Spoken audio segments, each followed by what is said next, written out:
कैलाश पर शिवगण सती के वियोग में दुखी होकर उन्हें स्मरण कर रहे हैं, पर नारद देवगण की दुर्दशा का दुख लेकर उनके उद्धार के लिए शिव से प्रार्थना करते हैं।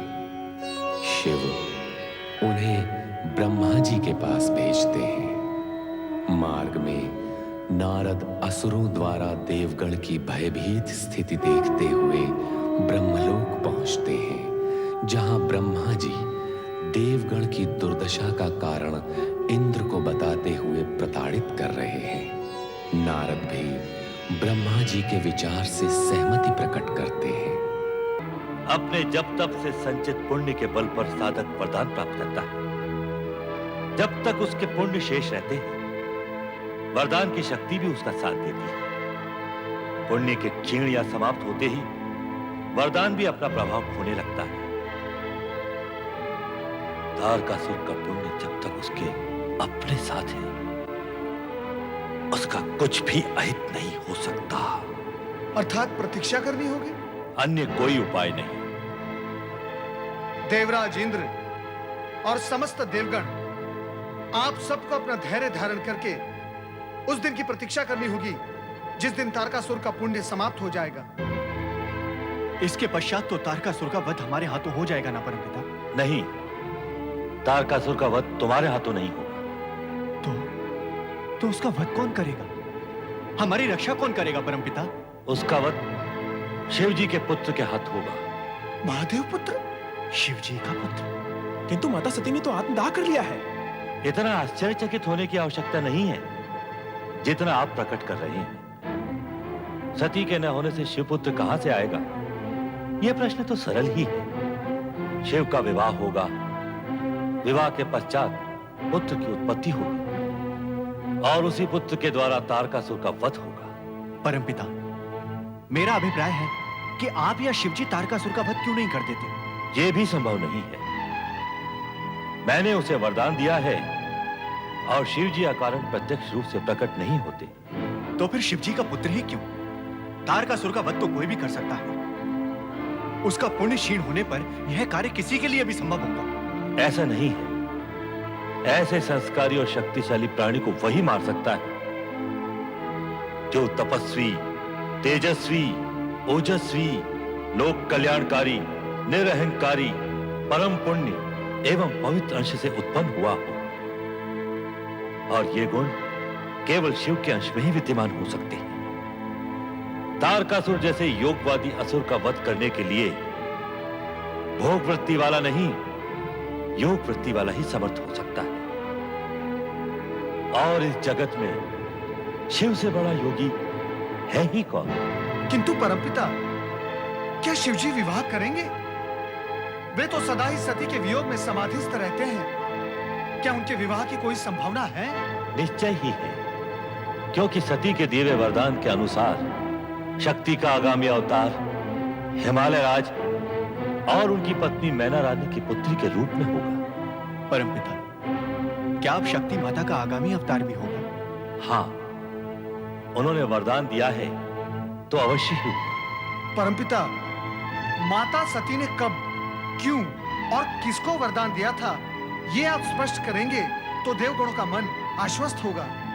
एक समय हिमालय राज रानी मैना देवी के मन में सती को पुत्री रूप में पाने की इच्छा जागृत हुई। इस हेतु उन्होंने कैलाश के एक एकांत शिखर पर शक्ति आराधना आरंभ की। ओम आईं ह्रीं क्लीं चामुंडायै विच्चै नमः।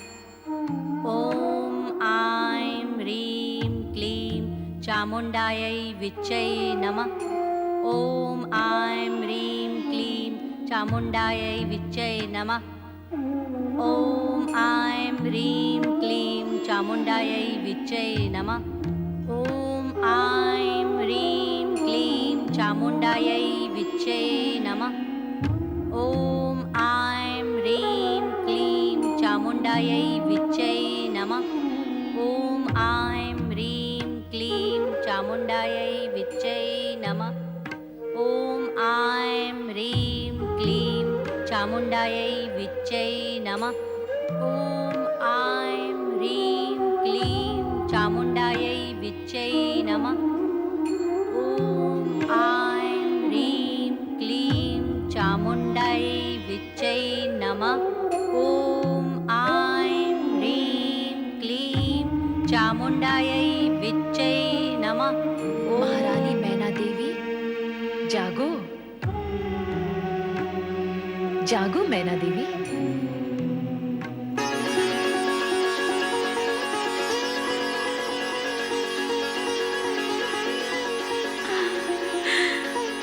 माँ जगदम्बा, आपके दर्शन पाकर मेरा जन्म सफल हो गया माँ।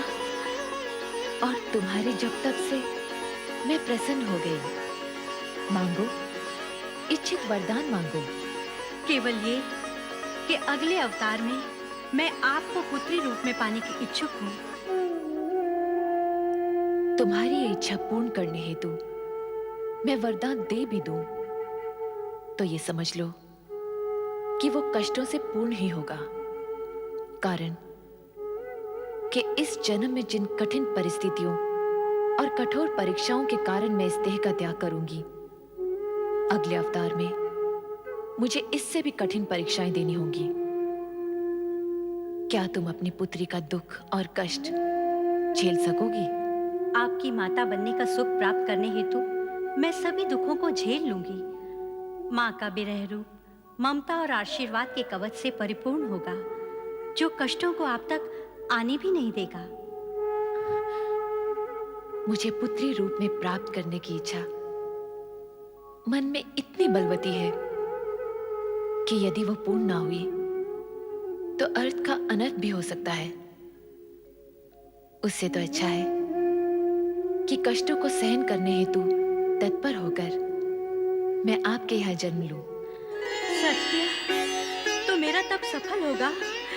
मुझे आपकी माता बनने का सौभाग्य प्राप्त होगा। माँ, मुझे वरदान दो, अगले जन्म में आप मेरी पुत्री रूप में प्रकट होंगी। तथास्तु।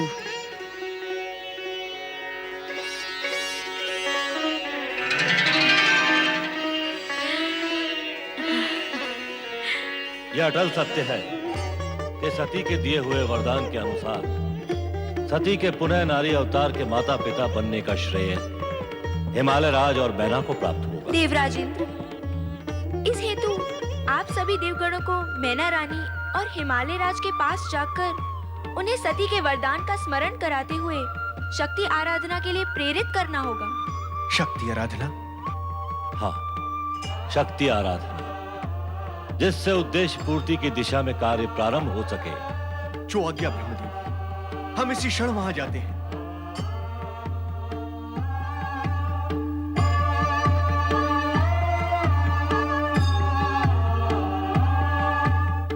परम पिता, देवगणों को तो आपने मैना रानी और हिमालय राज के पास भेज दिया, परंतु क्या उनकी शक्ति आराधना सफल होगी? तुम्हें शंका क्यों है नारद? शक्ति तो शिवजी की अर्धांगिनी है। सती के अग्नि प्रवेश पश्चात शिवजी का वैराग्य बढ़ गया था। हे परमपिता, क्या ऐसी स्थिति में शिवजी शक्ति को अवतार लेने की सम्मति देंगे? नारद, जब तुम इस सत्य को स्वीकार करते हो कि शक्ति सदा शिव की अर्धांगिनी है, तो यह भी स्वीकार करो कि वो सती के वरदान को अपूर्ण नहीं रहने देंगे। सती के वरदान की पूर्णता में शिव लीला का योगदान भी अवश्य होगा। ब्रह्म वाक्य सत्य ही होगा। नारायण नारायण। आपको तो स्मरण ही होगा महारानी मैना रानी कि सती माता ने आपके यहाँ पुत्री रूप में जन्म लेने का वरदान दिया था। वरदान मुझे दिया था? सती माता ने मेरे घर पुत्री बनकर पैदा होने का? लगता है समय व्यतीत होने के साथ साथ आप सब कुछ भूल गई हैं। हाँ मैना रानी, आपने सती माता की आराधना की थी, जिससे प्रसन्न होकर सती माता ने आपको ये वरदान दिया था कि वो पुत्री के रूप में आपके यहाँ जन्म लेंगी।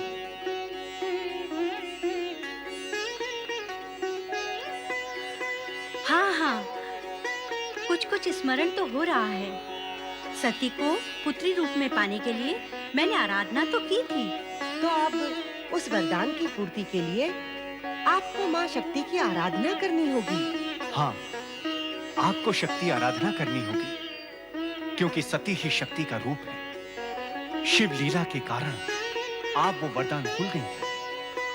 शक्ति की आराधना द्वारा शक्ति को जागृत कर आपको उन्हें वरदान का स्मरण कराना होगा। अच्छा किया आपने यहाँ आकर सती माता के दिए हुए वरदान की बात को फिर से स्मरण कराकर। मैं तो भूल ही गई थी। अब स्मरण हो गया है तो माँ शक्ति का भी स्मरण कीजिए। अवश्य, ये तो मेरा सौभाग्य होगा कि माँ सती पुत्री रूप में मेरे घर में जन्म लेंगी। मैं निश्चित रूप से माँ शक्ति की आराधना करूंगी। विधाता की अपार कृपा से हमें ये दुर्लभ अवसर प्राप्त हुआ है। हम अवश्य ही शक्ति माता की आराधना करेंगे। इसी में हम सब का कल्याण है। आगे शिव जी की इच्छा।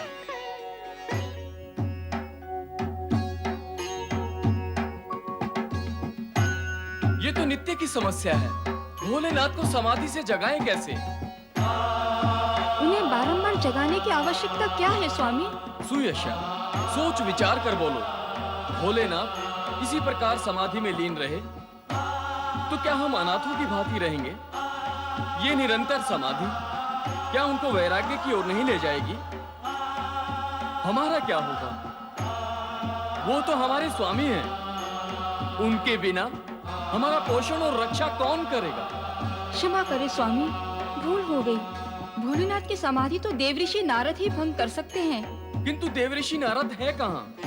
उनको बुलाएं कैसे? वो कब आएंगे? कब भोलेनाथ जागेंगे? उनके आए बिना कुछ भी संभव नहीं है। संभव है नंदी भैया, ये संभव है। देवर्षि नारद तो तीनों लोकों का भ्रमण करते हैं। हम सब मिलकर उनका आह्वान करें तो वे अवश्य प्रकट होंगे। हाँ नंदी महाराज, हम सब मिलकर उनका आह्वान करते हैं। क्यों सुयशा, ये उपाय उचित है? हाँ स्वामी, ऐसा करना उचित होगा। हे ब्रह्मा जी के मानस पुत्र, हे ऋषियों में श्रेष्ठ देव ऋषि नारद जी, हम आपका आह्वान करते हैं।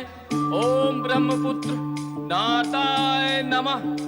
ओम ब्रह्मपुत्र नारदाय नमः। ओम ब्रह्मपुत्र नारदाय नमः। ओम ब्रह्मपुत्र नारदाय नमः। ओम ब्रह्मपुत्र नारदाय नमः। ओम ब्रह्मपुत्र नारदाय नमः। ओम नमः। ओम ब्रह्मपुत्र नारदाय नमः। ओम ब्रह्मपुत्र नारदाय नमः। ओम ब्रह्मपुत्र नारदाय नमः। ओम ब्रह्मपुत्र नारदाय नमः। ओम ब्रह्मपुत्र नारदाय नमः। ओम ब्रह्मपुत्र नारदाय नमः। ओम ब्रह्मपुत्र नारदाय नमः। ओम ब्रह्मपुत्र नारदाय नमः। ओम ब्रह्मपुत्र नारदाय नमः। ओम ब्रह्मपुत्र नारदाय नमः। क्षमा करे भोलेनाथ, आपको क्रोधित करना हमारा उद्देश्य नहीं था। हम तो जय भोलेनाथ, जय शिव शंकर, जय त्रिलोकीनाथ। जय भोलेनाथ, जय शिव शंकर, जय त्रिलोकीनाथ। नारद, तुम इतने दूर क्यों खड़े हो? समीप आओ। आपकी वक्र दृष्टि से भय लगता है भोलेनाथ। लगता है आप अति क्रोधित हैं। ये नंदी अपने साथियों के साथ अकारण ही कोलाहल करके मेरी समाधि भंग कर देता है। हे त्रिकालदर्शी, अकारण तो कुछ भी नहीं होता। ये सब तो आपके सेवक हैं। आप अधिकतर समाधि में लीन होते हैं और ये सब आपके स्नेह और कृपा से वंचित होकर व्यग्र हो उठते हैं। इनका अपराध तो कुछ भी नहीं है। यदि है तो केवल इतना कि अपने स्वामी के प्रति भक्ति और श्रद्धा से पूर्ण होकर उनकी कृपा के इच्छुक हैं। इन पर कृपा कीजिए। और कहो नारद, कुछ समाचार तो अवश्य लाए होगे। ऐसा कौन सा समाचार है देवेश्वर जो आपको ज्ञात नहीं? आपको तो यह भी ज्ञात होगा ही देवेश्वर कि ब्रह्मदेव ने इस सत्य का उद्घाटन किया है कि हिमालय राज की पत्नी मैना के गर्भ से मां शक्ति जन्म लेंगी तो महादेव आपको ज्ञात होगा ही, किंतु मुझे यह ज्ञात नहीं है कि मां शक्ति के जन्मदिन का शुभ अवसर कब आएगा। हे महादेव, आप मुझे यह बताने की कृपा करें कि मां शक्ति का अवतरण कब होगा। नारद को अधीरता शोभा नहीं देती। अधीरतावश नहीं भोलेनाथ, जिज्ञासावश पूछ रहा हूं। नारायण नारायण। इस हेतु की तीनों लोकों में इसकी चर्चा और प्रचार कर सको। नहीं महादेव जी, मैं ऐसा नहीं करूंगा, सत्य कह रहा हूं। मुझे तुम्हारा स्वभाव ज्ञात है नारद। कोई भी बात तुम्हारे पेट में अधिक समय टिक नहीं सकती। हे त्रिकालदर्शी, मेरे स्वभाव में सुधार हुआ है। नारायण नारायण। महादेव जी, आप कृपा कर मुझे ये बता दे कि मां शक्ति जन्म कब लेंगी। अपने प्रश्न का उत्तर पाने हेतु तुम्हें प्रतीक्षा करनी होगी नारद।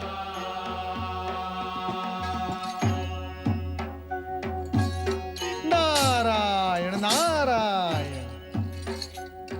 व्यर्थ की चिंता न करो नंदी, निकट भविष्य में वो समय आ रहा है जब तुम्हें देवादिदेव को समाधि से जगाने के लिए मेरी प्रतीक्षा नहीं करनी पड़ेगी। अर्थात आनंद ही आनंद, परंतु ये होगा कैसे? नंदी, अपने प्रश्न का उत्तर पाने हेतु तुम्हें थोड़ी प्रतीक्षा करनी होगी। नारायण नारायण। संभव होगा इसका प्रमाण देते हुए ब्रह्मा जी मैना की तपस्या व सती को पुत्री रूप में प्राप्त करने की कथा सुनाते हैं। शक्ति रूपिणी सती मैना को पुत्री रूप में जन्म देने का वरदान देती है। उधर कैलाश पर शिवगण शिवजी की समाधि भंग करने के लिए नारद की प्रतीक्षा करते हैं। नारद प्रकट होकर शिव से सती के पुनर्जन्म की चर्चा करते हैं तो शिव मंद मंद मुस्काते हैं। कारण कि त्रिकालदर्शी और सर्वज्ञ भोलेनाथ को ज्ञात तो था ही कि हिमालय राजा के यहाँ पार्वती पुत्री के रूप में जन्म लेंगी। कहाँ हो प्रिय? सुनंदा, तुम्हारी स्वामिनी दिखाई नहीं देती, कहाँ है वो? महाराज, प्रातः काल से मैं भी उन्हें खोज रही हूँ। यदि मिल जाएं तो हमें सूचित करना। जी महाराज। प्रणाम महाराज। प्रतिहारी जी महाराज। क्या तुमने महारानी मैना को देखा है? अनेक बार देखा है स्वामी, जब से आपकी सेवा में हूँ नित्य ही उन्हें देखता हूँ। नरबुद्धि, हम पूछ रहे हैं क्या तुमने महारानी को आज देखा है? क्या तुम बता सकते हो कि वो कहाँ है? क्षमा करें महाराज, विगत कुछ दिनों से मैं उनके दर्शन नहीं कर सका हूँ। महारानी कहाँ गई होंगी? महाराज, कुलगुरु ऋषि गर्ग पधार रहे हैं। गुरुदेव, अपने सेवक का प्रणाम स्वीकार करें। आयुष्मान भव, कल्याण भव। पधारिए गुरुदेव।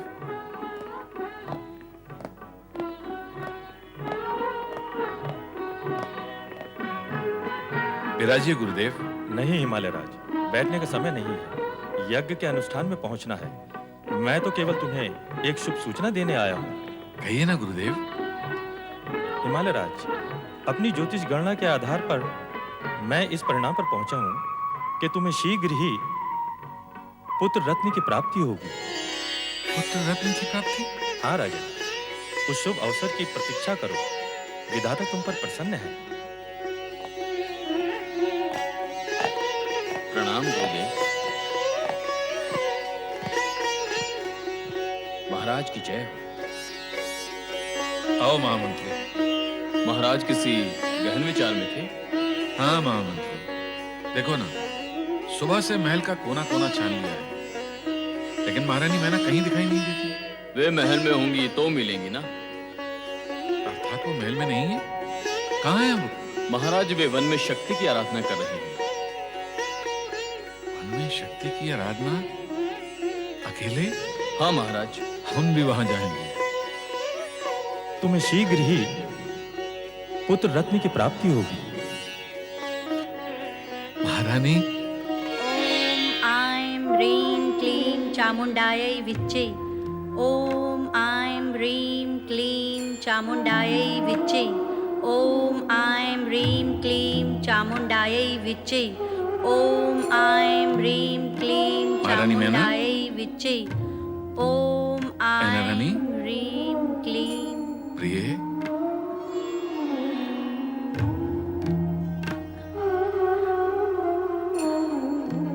स्वामी, आप यहाँ? आश्चर्य तो मुझे होना चाहिए महारानी। मैं जिज्ञासु हूँ ये जानने के लिए कि आप यहाँ इस निर्जन वन में अकेले। हम दोनों ने साथ साथ शक्ति की आराधना का निश्चय किया था, फिर आप मुझे अकेला छोड़कर क्यों चली आई? स्वामी, आप माँ सती के वरदान की बात भूल गए क्या? यह आराधना तो मुझे अकेली ही करनी है। मैं भूला नहीं हूँ प्रिय। तुम यहाँ सती को अपनी पुत्री के रूप में पाने के लिए आराधना कर रही हो, और वहाँ कुल गुरु ऋषि गर्ग ने भविष्यवाणी की है कि हमें पुत्र रत्न की प्राप्ति होगी। स्वामी, आपने तो मुझे दुविधा में डाल दिया है। दुविधा में या हर्ष में? स्वामी, मैं आपसे विनती करती हूँ कि माँ शक्ति की आराधना मुझे अकेले ही करने दीजिए। पर महारानी, हमारे कुलगुरु ऋषि गर्ग की भविष्यवाणी पर भी विचार करो जो अटल है। उनके अनुसार हमें पुत्र। स्वामी, इस समय वो सब चर्चा ना करें, मुझे पीड़ा होती है। मैं आपसे हाथ जोड़कर प्रार्थना करती हूँ कि इस समय मुझे माँ शक्ति की आराधना करने दें।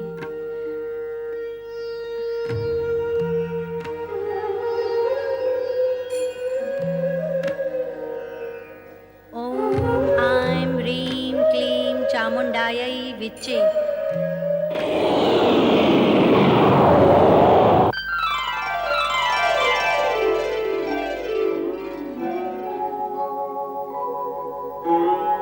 ओम नमः शिवाय।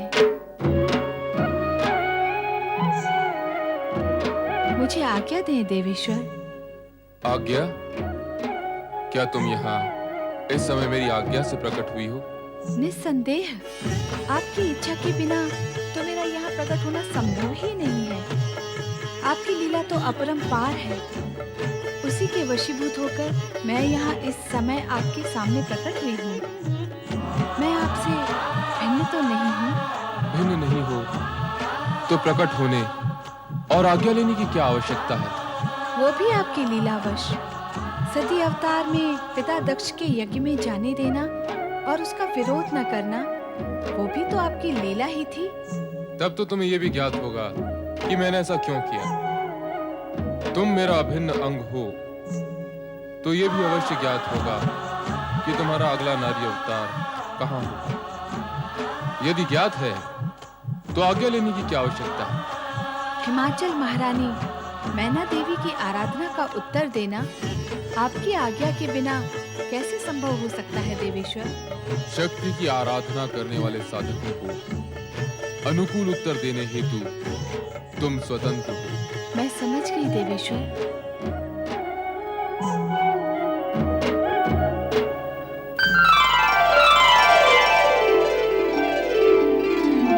ओम ऐं ह्रीं क्लीं चामुण्डायै विच्चे।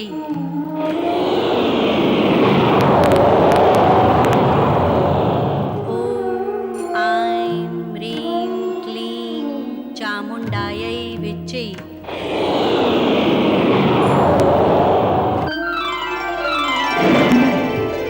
ओम ऐं ह्रीं क्लीं चामुण्डायै विच्चे। ओम ऐं ह्रीं क्लीं चामुण्डायै विच्चे। ओम ऐं ह्रीं क्लीं चामुण्डायै विच्चे। महारानी मैना,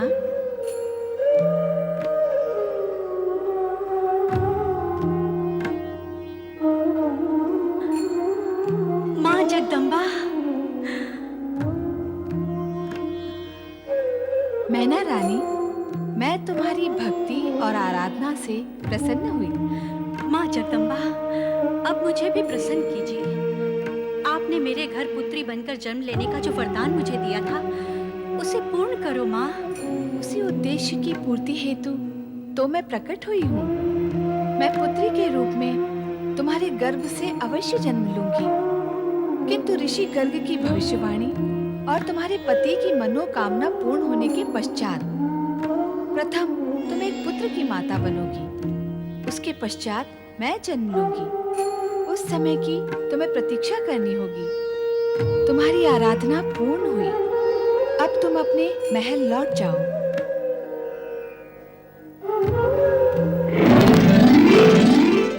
गुरुदेव, आप मुस्कुरा रहे हैं और हम दुविधा में हैं। दुविधा का कारण?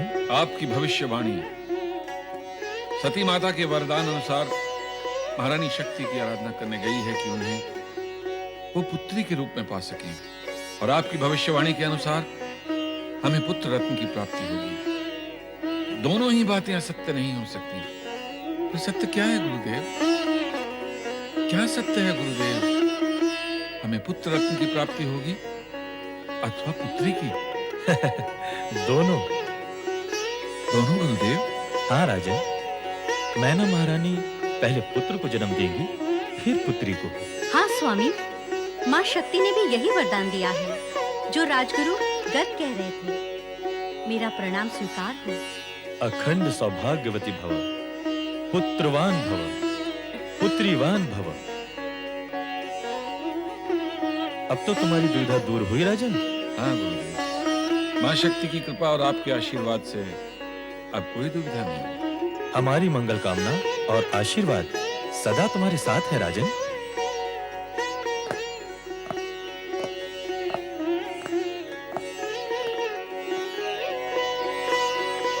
मां शक्ति की कृपा और कुल गुरु गर्ग ऋषि का आशीर्वाद प्राप्त कर महाराजा हिमाचल और महारानी मैना अत्यंत प्रसन्न थे। किंतु देवराज इंद्र और देवगण तारकासुर के आतंक से भयभीत होकर भय के निराकरण का कोई मार्ग खोज रहे थे।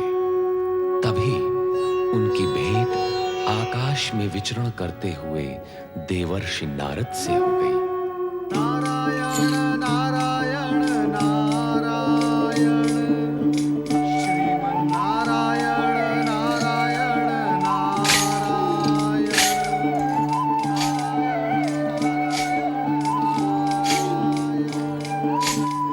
श्रीमन नारायण नारायण नारायण, नारायण नारायण। देवऋषि, आपने तो हमें भयभीति कर दिया था। भयभीत तो खोटे मन और मलिन चरित्र वाले होते हैं देवराज। आप क्यों भयभीत हो रहे हैं? हमारे दुर्दिनों में आप भी तीखे प्रहार कर रहे हैं देवर्षि। नारायण नारायण, मैं प्रहार सहता हूँ, करता नहीं। देवऋषि, कृपा करके अब हमें ये बताएं कि आप आ कहां से रहे हैं। क्या हमारे लिए कोई शुभ समाचार है? मैं तो मात्र शुभ और अशुभ समाचार का वाहक बनकर रह गया। फिर भी तुम्हारे लिए एक समाचार है। क्या समाचार है? कहे देवर्षि। महारानी, मैना रानी की शक्ति आराधना सफल हो गई है। अब मां शक्ति उनके यहाँ पुत्री रूप में जन्म लेंगी। प्रसन्न होने में शीघ्रता न करें, क्योंकि पुत्री का जन्म पुत्र जन्म के पश्चात होगा। क्या? भयभीत होने की आवश्यकता नहीं। कार्य कुछ विलंब से होगा, किंतु होगा अवश्य। देवराज इंद्र, भविष्य में सावधान रहें और परमपिता ब्रह्मदेव की चेतावनी याद रहे। आपके लिए फिर तारकासुर जन्म ले सकता है, किंतु आपके उद्धार के लिए मां शक्ति अथवा मां सती फिर जन्म नहीं लेंगी। देवऋषि, तारकासुर के वध होने तक के अस्थायी समय के लिए कोई उपाय बता दें। देवराज, मैं आपकी और समस्त देवगण की इस दयनीय परिस्थिति से भलीभांति परिचित हूं। मैं ये भी जानता हूं कि कोई भी समय, किसी भी परिस्थिति का एकमात्र उपाय है भगवान भोलेनाथ के पंचाक्षरी मंत्र का जाप। ओम नमः शिवाय। अर्थात आज का ये दिन अत्यंत शुभ है। आज नंदी और सुयेशा के विवाह की वर्षगांठ है। इसी कारण कैलाश पर शिव जी की विशेष पूजा एवं प्रार्थना का नंदी ने आयोजन किया है। देव ऋषि, आपका संकेत है कि हम सब देवगण वहां जाकर शिव की प्रार्थना करें। सत्य यही है, किंतु ध्यान रहे, प्रार्थना और स्तुति सदा प्रसन्न मन से करते हैं। आपके मुख पर विषाद न दिखाई दे। प्रसन्न चित्त से की गई प्रार्थना अवश्य फलदायी होती है। देव ऋषि, इस शुभ अवसर पर शिव प्रार्थना में आप हमारा साथ दें, ऐसी हमारी आपसे विनती है। विनती क्यों देवराज? नारद तो शुभ कार्य के लिए सदा ही तत्पर रहता है। शुभस्य शीघ्रम।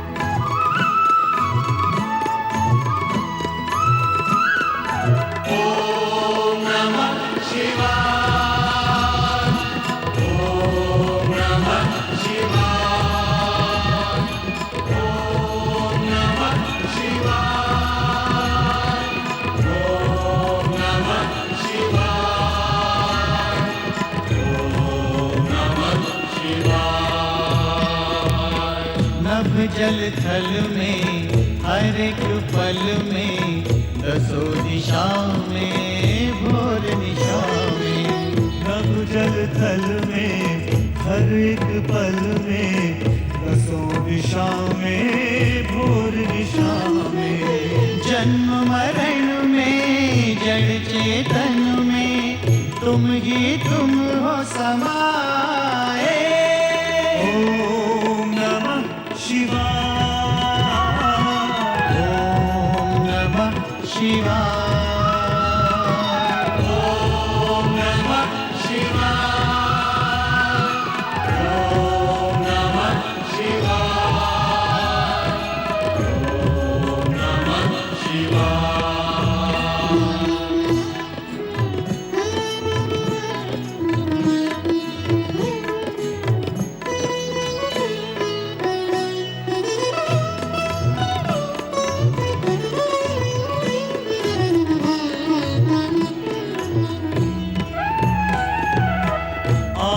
अनंता तुम भयहंता कैलाशवासी हो अविनाशी।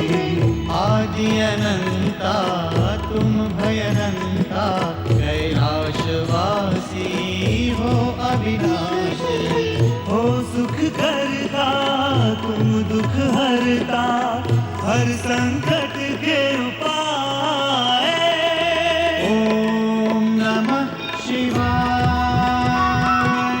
ओम नमः शिवाय, ओम नमः शिवाय, ओम नमः शिवाय, ओम नमः शिवाय।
शिवाय।